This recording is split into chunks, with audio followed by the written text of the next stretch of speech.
Graça e paz, queridos. Pastor Alexandro aqui de novo, de volta. E como eu falei no vídeo, em definitivo, a gente ficou um tempo sem a devocional. Peço desculpas aos seguidores, aqueles que me acompanham, aqueles que estão sempre aqui comigo, aqueles que têm realmente acompanhado o canal.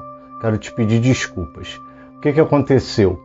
Eu achei que eu iria me ausentar por 1 ou 2 semanas, mas como eu expliquei lá no vídeo do comunicado, eu me mudei, né? Como você pode perceber, estamos com um cenário novo, eu estou preparando esse cantinho aqui todo para você, para que você possa continuar acompanhando os vídeos. E nessa mudança, eu tive que mudar algumas coisas, né? O espaço era diferente, o local era diferente, estamos num lugar melhor, graças a Deus, porque Deus nunca nos faz mudar se não ser para lugares melhores, né? Lugares piores são para o nosso aprendizado e para nossa experiência, e por isso são transitórios, mas quando Deus nos abençoa, quando Deus nos leva para lugares melhores, Ele sempre vai providenciar tudo. E aí eu precisei de um pouco mais de tempo para poder colocar tudo em ordem, um cenário legal, uma luz legal, tudo bonitinho, para que você possa acompanhar também de maneira melhor os vídeos que a gente vem produzindo. Amém? Eu quero te agradecer porque você está aqui. E eu vou cumprir os 2 últimos episódios do livro de Ruth que ficaram devidos. Na verdade, eu me arrependo de não ter gravado, né, antes, de já ter deixado gravado. Eu não gosto muito de fazer isso. Geralmente, quando eu gravo os vídeos, eles estão bem próximos da sua apresentação, da sua exibição, porque eu deixo Deus trabalhar ali no meu coração aquilo que Ele quer que seja falado, aquilo que Ele quer que seja colocado no vídeo. Então, por isso eu não gravei. Deveria ter gravado. Talvez se eu tivesse gravado, a gente teria finalizado a série Ruth. Mas que bom que você está aqui. Eu quero te agradecer. Eu quero dizer que eu fico feliz por poder te ajudar. E eu quero te dizer que a gente vai fazer os 2 episódios da série Ruth e já temos um novo livro para fazer uma outra série de devocionais, tá certo? No início do ano, como eu sempre falo aqui, Deus colocou no meu coração a vontade de fazer devocionais para ajudar as pessoas que precisam criar, gerar a disciplina, né, espiritual de devotar a Deus o seu dia, seus pensamentos, seus bens, tudo, suas decisões, seu eu. Então, é importante que todo dia você consiga devotar para o Senhor. Senhor, olha aqui, ó, eis-me aqui. Olha aqui o que é meu, olha aqui, isso é tudo teu. Quando você faz isso, você toma decisões melhores, você faz escolhas melhores, você age de forma melhor, você trabalha de forma melhor. Amém, querido? Então, pega a tua Bíblia, devocional se faz com Bíblia, e a gente vai falar desses 2 últimos episódios. Na verdade, amado, eu poderia colocar um episódio só, mas eu quero colocar 2 episódios para você entender. O tema dessa devocional de hoje é: Deus cumpre seus propósitos em meio à rejeição. Deus cumpre os seus propósitos em meio à rejeição. Muitos de nós não entendemos, muitos de nós somos resistentes a situações desfavoráveis e às vezes nós passamos por rejeição. Às vezes nós passamos por circunstâncias onde nós vamos nos sentir rejeitados, nós vamos nos sentir afastados, nós vamos nos sentir de lado, de fora. Mas é sobre isso que eu quero falar, é sobre isso que a gente vai tratar aqui hoje. Eu quero que você pegue sua Bíblia, livro de Ruth, capítulo 4, eu vou ler aqui o verso 18. Diz assim, olha: e estas são as gerações de Pérez. Pérez gerou Esrom, Esrom gerou Rão, Rão gerou Aminadab, Aminadab gerou Naasson. Naasson gerou Salmão. Salmão gerou Boaz. Boaz gerou Obed. Obed gerou Jessé. Jessé gerou Davi. Amados, essa é a genealogia do rei Davi, que se encontra no final do livro de Ruth. Mas eu quero tratar do tema de hoje, que diz o seguinte: que Deus cumpre os seus propósitos em meio à rejeição.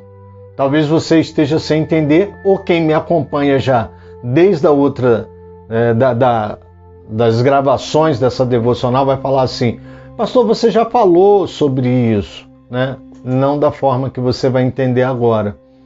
Eu quero falar do verso 18, que diz assim: essas são as gerações de Pérez. Talvez você não tenha ainda parado para ver quem é Pérez. Eu vou te lembrar.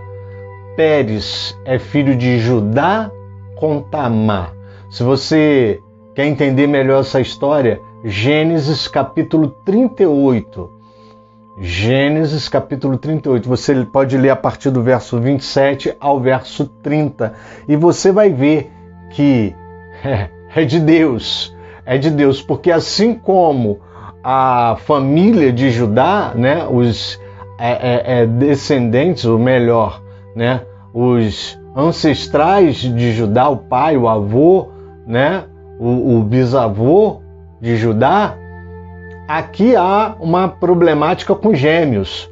Tamar engravida de Judá, né, e na hora de nascer, uma criança põe o braço de fora, ele rompe a madre e ele põe o braço de fora. E a parteira, para saber que ele era o primogênito, porque naquela época era muito importante saber quem era o primogênito para que ele pudesse ter as bênçãos e a parte que lhe cabia, que era costume da época. Então, quando o bebê pôs a mão para fora, a parteira enrolou um fio no braço dele e ele pôs a mão de volta. E aí nasce a criança. Só que quando nasce a criança, o bebê, ela vê que está sem o laço vermelho.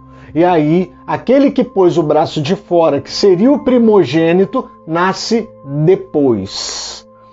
Pérez nasce primeiro, mesmo não sendo primogênito, Pérez nasce primeiro. Pérez nasce primeiro. Você vai me perguntar: pastor, eu já fiz isso aqui, eu já falei isso aqui na série Gênesis. Por que Isaac e não Ismael? Por que Jacó e não Edom? Esaú, né? Edom é o nome que vem depois, Esaú. Porque Deus tem seus planos, Deus tem seu propósito, Deus conhece o profundo do nosso coração. Deus não olha como nós olhamos, a aparência, o ordenamento humano de quem é o primogênito.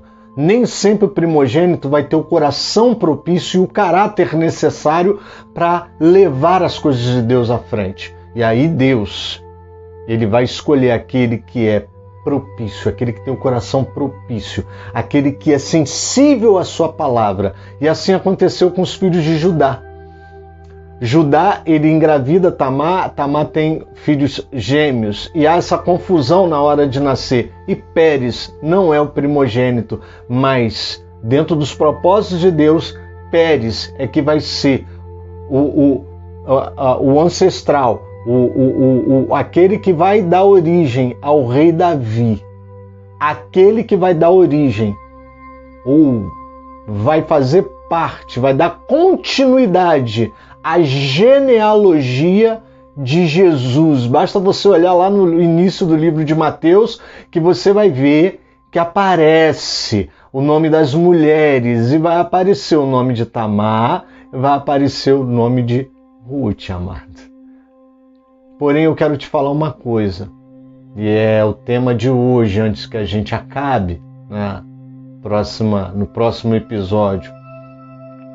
Deus, ele cumpre os seus propósitos em meio à rejeição.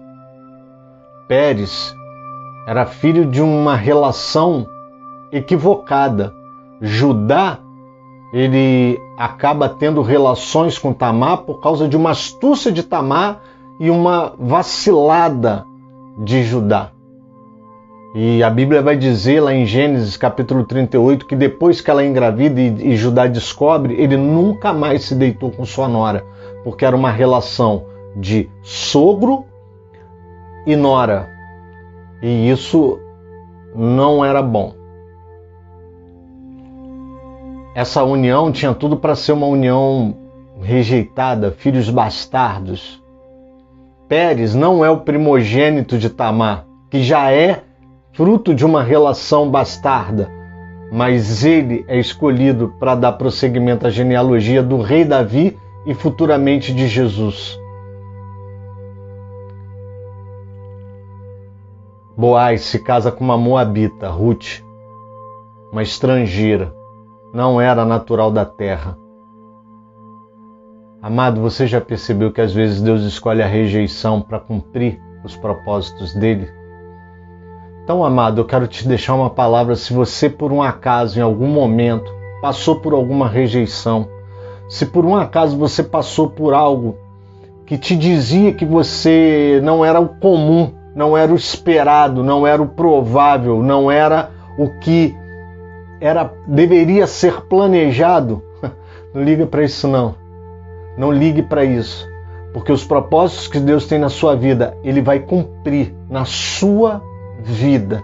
Deus vai cumprir todos os propósitos que tem na sua vida. Ainda que você se sinta rejeitado, ainda que você se sinta abandonado, ainda que você se sinta diferente, fora, um ponto fora da curva, Deus vai cumprir o propósito na sua vida, assim como cumpriu o propósito de trazer o nosso Salvador, o Rei Jesus, em forma humana, humano, 100% homem e 100% Deus. Ele escolheu essa genealogia confusa e improvável, rejeitada, para trazer o maior rei do universo.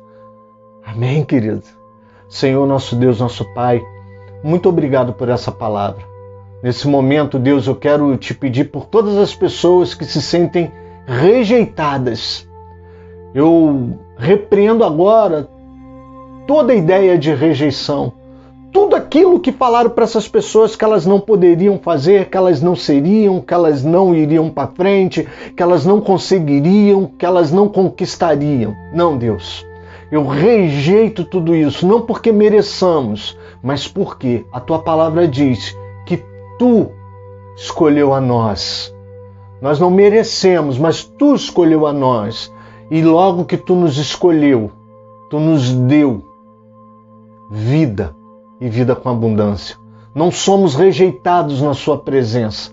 Nós somos aceitos na sua presença. Fomos adotados na sua presença. Fomos escolhidos por ti. Por isso, Pai, limpa o nosso coração e vai tirando toda a rejeição, tudo aquilo que diz que nós não podemos, que nós não somos, que nós não fazemos, que nós não concretizamos, que nós não construímos. Deus, abençoa as pessoas que estão assistindo e participando dessa devocional. E que em nome de Jesus, elas comecem a assumir a identidade que tu nos deu.